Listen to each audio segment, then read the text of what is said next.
other things. All right, thank you, sir. Again, my name is Lonnie Sharp, and I'm the eldest son of Lonnie Sharp and Lillian Sharp. I grew up in Elm City, North Carolina.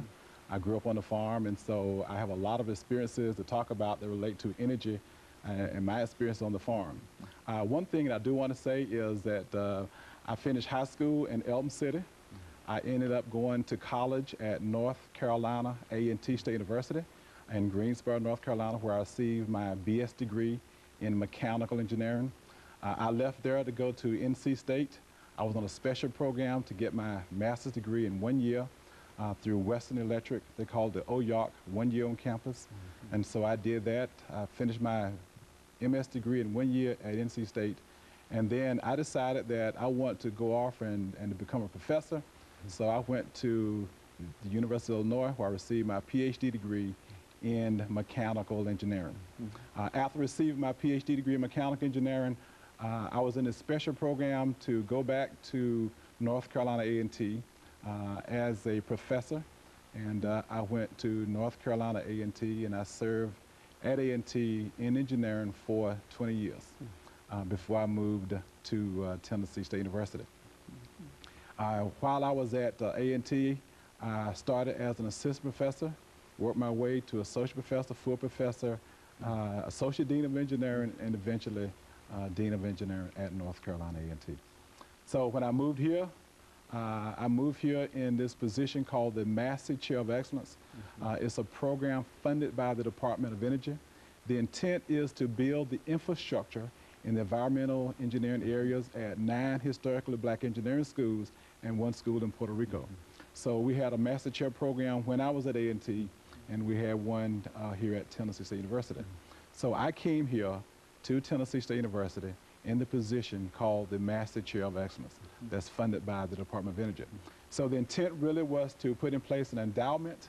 So you cannot endow university funds, so the you cannot endow federal funds, I should say. And so the university was asked to put in place these positions at these 10 institutions. So I'm glad to be here at Tennessee State University. I've enjoyed my experiences over the years, and so it's been a good life for me. And of course, Dr. Sharp, I think that only certifies what we've said in reference to having you here. Yes. Because with your experiences dealing with energy and infrastructures and that kind of information, right, I'm sure that you've kept up with what President Obama is trying to accomplish in reference to his energy plan. Now, we've got a few minutes before our first commercial break. Let's see if we can start by simply having you to sort of look at, perhaps in an outline form for the next few couple of minutes, an outline form in terms of what this energy policy is all about. But before I do that, one other thing I do want to share, you know, when you grow up on a farm and you're 1 of 10 kids, there are a lot of things that go through your mind. And, you know, I graduated from a historical black college at North Carolina A&T. And the point I do want to make is that the HBCU Environment Festival is a great option for students. I know that for me it was. My experiences has been fantastic. As a student, first of all, at North Carolina A&T, I had opportunities to work at General Motors, and as part of my scholarship program, I worked at Western Electric as part of my program as well. And so all of those things sort of helped to prepare me. And the other thing that I'm really excited about is that I was a finalist for the astronaut program in 1984. And this was based upon my experiences and some of the work that I had done as a student and as a professor during my early years at North Carolina A&T. But anyway, I just want to share that with you as well. Very good. Of course, that's excellent information. And what we'll do, we're getting ready for our first commercial break, Dr. Sharp.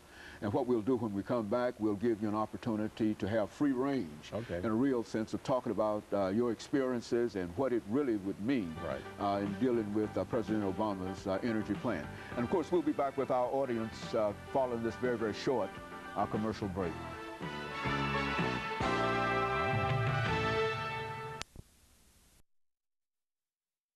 The topic is President